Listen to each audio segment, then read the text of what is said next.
네, 2023년 1월 8일 이정훈입니다. 제가 한번 질문을 드려볼게요. 이재명이가 웃깁니까? 박지원이가 웃깁니까?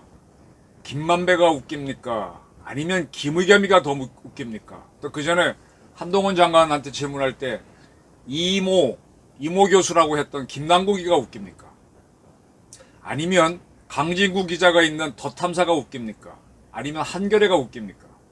아, 참. 난영난제, 뭐 이런 사태가 벌어지는지 잘 모르겠습니다. 우선 김의겸 부분, 박지원, 이재명은 수차례 얘기했으니까 김의겸을 다시 한번 보겠습니다. 좀 지나긴 했지만은 쿠팡플레이 SNS 코리아 시즌3 주기자가 간다 코너에 7일입니다. 어제구나. 이 김의겸 의원이 출연해서 이런 소리를 했어요. 청담동 게이트를 이 김의겸이가 제기했었잖아요. 지금 10억 원 소송을 걸었습니다. 한동훈 장관이. 소송에서 100% 제가 이긴다라고 김의겸 씨가 기염을 통했습니다. 청담동 게이트는 잘 아시겠지만은 2022년 7월 19부터 20일 그 밤중 사이에 윤석열 대통령, 한동훈 법무부 장관, 그리고 김현장의 변호사 30여 명이 청담동 한 바에 술집에 와서 심야에 술자리를 가졌다라는 겁니다. 이거를 김의겸 의원이 제기했었어요. 그때 상황을 보게 되면은 그게 어떻게 제기했는가 하면요. 지난 10월 24일이죠. 작년이구나 벌써. 국회 국정감사에서 그 자기 순서를 바꿔서 제1바로 나와갖고 질의를 했죠. 국회 법사위에서 법무부 상대로 한 국정감사에서 제일 먼저 자기가 첫 번째 발의자로 해가지고 지난 7월 19, 20일 밤에 술자리가 당신 간 기억이 있느냐 하고 한동훈 장관한테 물으니까 한 장관이 매번 허황된 말씀을 하시는데 질문을 더 해보시죠. 그래서 그러니까 청담동의 고급 바였고 그랜드 피아노와 첼로가 연주됐다. 그 자리에 김현장 변호사 30명가량이 있었고 윤석열 대통령도 합류했다라고 질의했습니다. 그러면서 실제로 그런 술자리가 있었다는 걸 증명하기 위해서 이색창 전 자유총연맹 총재권한 대행이 전화통화한 거를 녹음 파일로 공개했었어요. 그리고 이 제보를 한 사람은 국민권익위원회에 공익신고자로 신고했다는 말까지 붙였습니다. 그리고 한동훈 윤석열이 노래를 불렀는데 윤석열은 동백아가씨를 불렀다 그랬고 하여간 그런 소리들을 했습니다. 그러니까 한동훈 장관이 저 술 못 마시는 거 아십니까? 저는 술자리 별로 안 좋아합니다. 잘 안 갑니다. 그리고 새벽 3시 넘어서까지 동백아가씨를 불렀다고 자신 있습니까? 대한민국 법무부 장관을 모욕할 정도로 자신 있습니까? 저는 자리에 갔던 적이 없습니다. 근거를 제시하고 그런 주장을 하세요. 모함하지 마세요. 이렇게까지 설전이 거칠게 오갔었죠.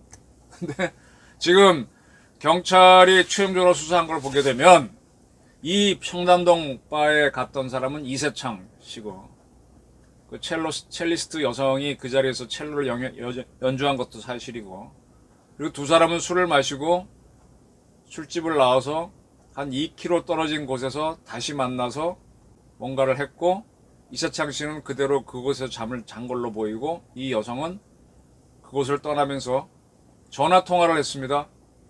자기의 전인지 아닌지 모르지만 남자친구랑 전화통화를 하면서 윤석열, 한동훈, 김현장 변호사 30명이 왔다라고 그래서 어쩌고 저쩌고 설명을 하는 거를 전인지 지금인지 모르지만 남자친구가 녹음을 했고 그게 어찌어찌 흘러서 더 탐사로 흘러갔다가 김의겸 씨한테 가서 이렇게 했던 겁니다. 근데 그 여성이 뭔가를 모면하기 위해서 한 거짓말이었던 것이 다 드러난 거죠. 이세창 씨는 어떻는지 몰라도 한동훈 장관, 윤석열 대통령은 거기에 가지 않았습니다. 그리고 상식적으로 대통령이 술집에 가려면 경호원들이 먼저 가서 다 뒤지고 모든 문이란 문에는 봉인을 다 해버립니다. 그 후에라도 가면 그런 흔적들이 남아있어요. 청와대 경 이렇게 글자 붙어있는 거. 또 그것만 갑니까? 경찰 경호는 따로 가서 또 하죠. 상식적으로 봐도 어렵고 그 다음에 김현장 변호사 30명을 끌고 간다는 게 일이 쉽지 않은 일이에요. 쫄병 기자들도 한 30명 끌고 간 것도 쉽지가 않습니다. 아이고 자기 일 바쁜데 거기 가서 언제 술 먹고 놀 일이 있습니까? 막년에 전체 단합대회라면 모를까. 개인주의 강한 변호사들, 기자들 쉽게 못 데리고 다니는데 30명이 갔다? 이 정도 갔으면요. 정부의 찌라시에 다 뜹니다. 기자들이 냄새 맡고 기사 씁니다. 보안도 안 되고. 이렇게 말도 안 되는 상황 같은데 그걸 주장했던 김의겸 씨. 이 주기자에 간다 프로에서 100% 소송해서 자기가 이긴다. 한동훈 씨가 10억 원 걸었죠. 소송 걸었죠. 이제 방송 진행자가 그 사건이 뭐냐라고 다시 한번 질의하니까 술자리가 있었다는 제보가 들어왔다. 나름대로 알아보려고 했으나 최종적으로 한동훈 장관에게 물어본 거다. 알아보지도 않았네. 제보야. 제보를 그대로 전달하면 그건 소문이지. 국회의원이고 더군다나 한겨레 신문 기자 출신이고 더군다나 박근혜 대통령 탄핵의 1등 공신 아니요. 조선일보의 이진동 기자와 더불어. 난 지금도 그래서 박근혜 탄핵 당시에 나온 기사가 과연 객관적인 기사인지 의심스러워요. 이진동 기자도 문제가 있는 기자고. 지금 김의겸 씨는 이 사람한테 기자 타이틀을 과연 붙여줘야 할 정도로 너무너무 핫질이라서 참 동업자 출신으로서 좀 창피할 정도입니다. 나름대로 알아보려고 했으나 알아보지도 않고 최종적으로 한동훈 장관에게 물어봤다. 물어보려면 전화로 물어봐야지 공개적으로 물어보면 어떡해요. 이게 명예훼손 걸리지.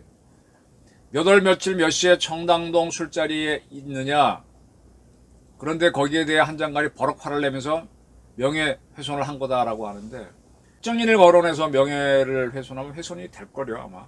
정부를 비판하면 모를까. 딱 찍어서 얘기했잖아요. 이렇게 그렇고 나서는 10억 원짜리 민사소송을 걸고 형사 고소를 해서 내가 법적으로 대비해야 되는 상황이다 라고 한 다음에 그 진행자가 10억 원이 있냐 그랬더니 웃더니 10억 원은 어떻게 좀 될 수 있지 않을까 싶은데 그 다음부터는 막막하다. 집 팔면 10억 원 나오겠죠. 우리 흑석동 그때 재개발한다고 사가지고 시끄러웠었죠 이 친구. 응? 그리고 관사 태크도 했었잖아요. 자기 집 비우고 청와대 관사에 들어와 살고 어쩌고 저쩌고. 그러면서 10억 원이 없으면 어떻게 그걸 다 마련해서 드려야 하나라고 한탄하고 난 다음에 그런데 그럴 일이 없다. 내가 이긴다. 100% 이긴다라고 기염을 통했습니다. 그러면서 한동훈 장관에 대해서 영상 편지를 남기는데 많이 힘드실 거다. 아니 힘드신 게 너무 당연하다. 그러나 잘 이겨내시길 기대하고 그래도 뭔가 지금 사람들이 궁금해하고 또 하고 싶은 말씀이 있을 것 같다. 그때는 우리 주헌영 기자에게 특종을 한번 해줘라. 이게 농담을 이렇게 던지고 있습니까? 그리고 이 주헌영 기자가 10억으로 이행시 하나 하라 그러니까 10억 한 장관이 너무 많습니다. 억소리가 나오네요. 제 입에서. 이건 뭐예요? 이거 완전히 아이 아닙니까? 이러한 김만배 기자와 이 강진구 경향신문에 있었던 강진구라는 친구가 더 탐사를 이끌고 있는데 더 탐사하고 다시 짝이 돼서 이런 보도를 했었죠. 이 강 기자가 지금 상당히 무리한 취재를 많이 했어요. 한동훈 씨 집에도 쳐들어가게 하고. 이런 기자들을 어떻게 봐야 되겠습니까? 그리고 또 하나, 희대의 기자인 김만배는 또 어떻게 봐야 되겠습니까? 기자의 신분으로서 시행사를 하고 또 거기에서 돈질을 하기 위해서 보도가 나오는 걸 막기 위해서 돈질을 했습니다. 현재 조선일보 보도에 따르면 한겨레 신문 모 간부에게 6억 원을 줬다라고 나옵니다. 자, 한겨레가 도대체 어떤 매체입니까? 한겨레가. 옛날에는 한겨레가 돈을 안 받고 깨끗하다고 정확한 보도한다고 그래서 다들 겁을 냈습니다. 근데 김의겸이라는 사람이 나오는 걸 보니까 이것도 참 웃기고 지난번에 뭔가 기억이 좀 한겨레가 기자들끼리 싸워서 누가 하나 죽었을 거예요. 그런 일도 있었었는데 그때인가 뭔가 하다가 한겨레 간부가 글을 쓴 걸 보니까 대표에서 썼는데 진짜 쪼잔한 글을 실었더라고요. 그럼 이번에 조선일보가 한겨레 기자가 간부가 김만배한테 6억 원을 받았다라고 보도했으면 와 한겨레가 그렇게 깨끗한 걸 주장하고 어떻게 했으면 뭔가 있어야 되는 거 아닌가? 진짜 이게 언제부터 한겨레가 이렇게 기레기가 됐습니까? 더 탐사는 그렇다 치고 그리고 김의겸 같은 사람들은 어떻게 자기 선배로 그냥 두고 있습니까? 김만배라고 하는 기자는 또 어떻게 된 기자고 이런 사람들이 대부분 어디서 얼쩡거리냐 민주당 주변에서 얼쩡거리고 있어요. 민주당은 조중동에 대해서 자기 마음에 안 드는 보도가 나오면 기레기 그랬는데 자기들은 그러니까 남들이 다 나쁘게 그렇게 나쁜 짓 한다고 보고 자기들은 더 한 거네. 조중동 기자들은요 내부 경쟁이 있어서 그렇게 쉽게 못합니다. 더러 욕심을 내서 오버하는 경우는 있겠지. 근데 그 안에서의 경쟁이 치열해갖고 그렇게 함부로 못해요. 지금 김의겸 씨는 기본이 안 된 기자의 모습을 보이고 있지 않습니까? 김미경과 김만배, 양김씨, 와, 이런 거에 대해서 지금 민주당과 언노련, 이런 데서는 결사적으로 비판해야 되는 거 아니에요? 민원연에 있던 모 기자가 제가 그때 여기자 아주 어린 목소리였는데, 박지원 씨가 들고 왔다는 북한의 사과 통지문 틀린 걸 제가 쓰면서 제 이정은 TV 화면을 썼던 적이 있어요.